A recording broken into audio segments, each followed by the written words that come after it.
nuggets, welcome to my channel, or welcome back to my channel, Make Mac and Cheese with me. So I'm filling up my pot with water to get it to boil, and now I'm putting my stove on 8.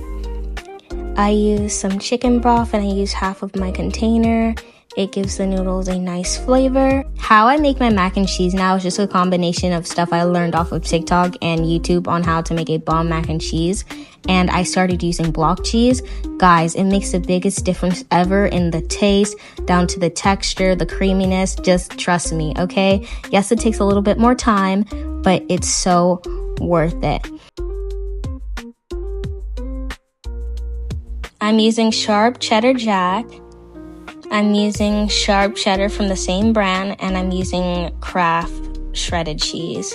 And guys, usually I use mozzarella, but despite the fact that I didn't use mozzarella, this was still really good. Like, that sharp cheddar jack was fire. I know taking the time to shred up all this cheese and stuff is kind of laborious, but dude, so worth it, saying that again. I found taking my block of cheese and cutting it in half before I shred it made it easier to shred instead of using like having the whole stick in your hand. I don't even know how to explain it. It's like kind of half. So I just shred up one side, put it in that container, and just continuing the process of doing that.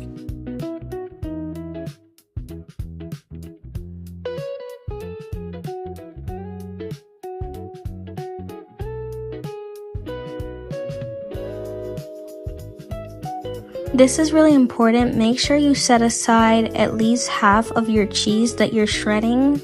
So you have some for your roux and you have some for your mac and cheese before you put it into the oven and like set your layers, you know what I mean? So you want to make sure you have enough for the roux and the mac and cheese.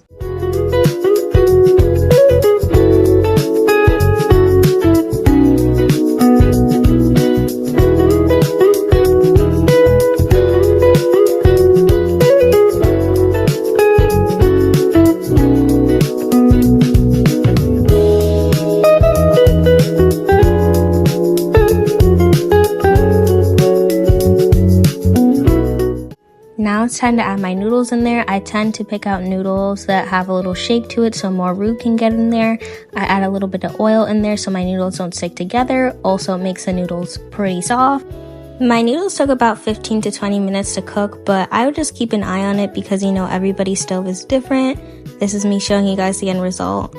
And I'm starting on my roux and I'm putting butter in my pan. I'm using half and half for my roux base.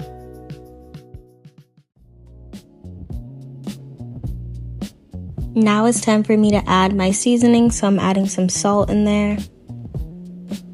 The lid was kind of cumbersome, but we got it done.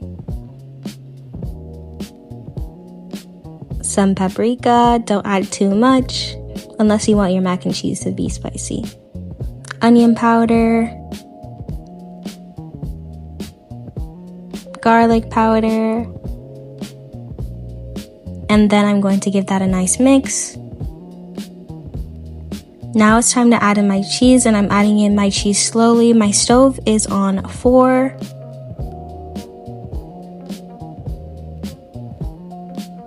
But if your stove is pretty hot, I would just maybe put it on 2. And I added in some more seasoning to it because, I don't know, the color just didn't look right. You can also give it a taste as well to see if it's right. And I'm just kind of adding in a little bit of the pasta water. This is how you know it's done. My roux is pretty thick.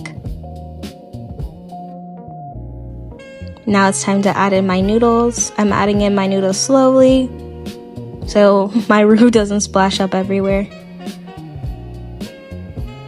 It was smelling so good here, guys.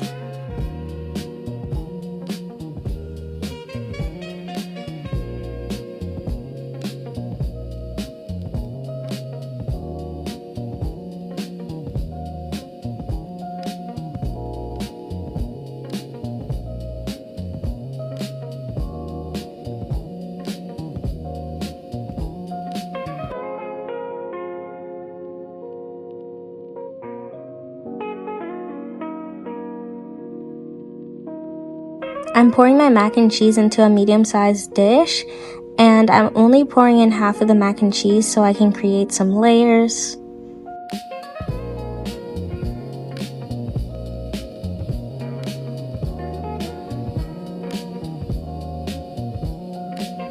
Now it's time for my favorite part. Let's add the cheese.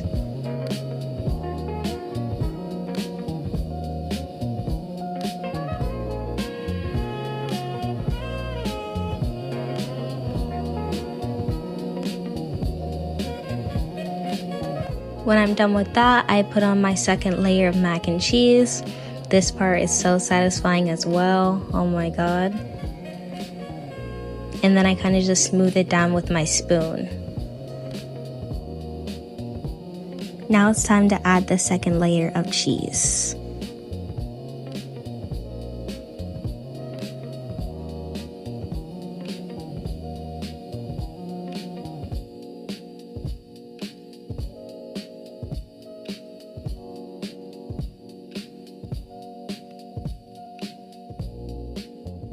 And when you're done with that, it's now time to pop it in the oven.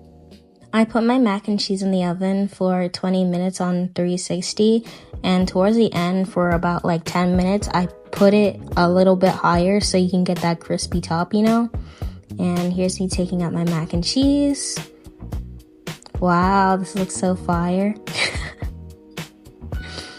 This is what my mac and cheese looks like. I'm cutting into it now. Guys, this mac and cheese was so good.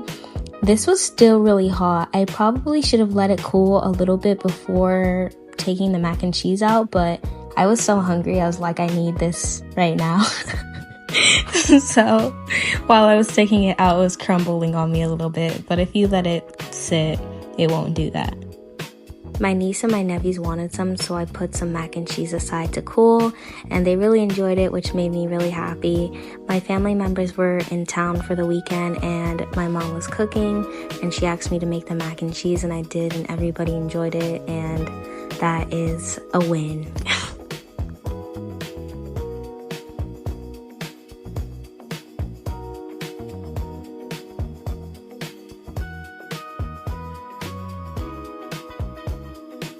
Here's me telling you guys it was a 10 out of 10. Thanks for watching, Nuggets. Bye.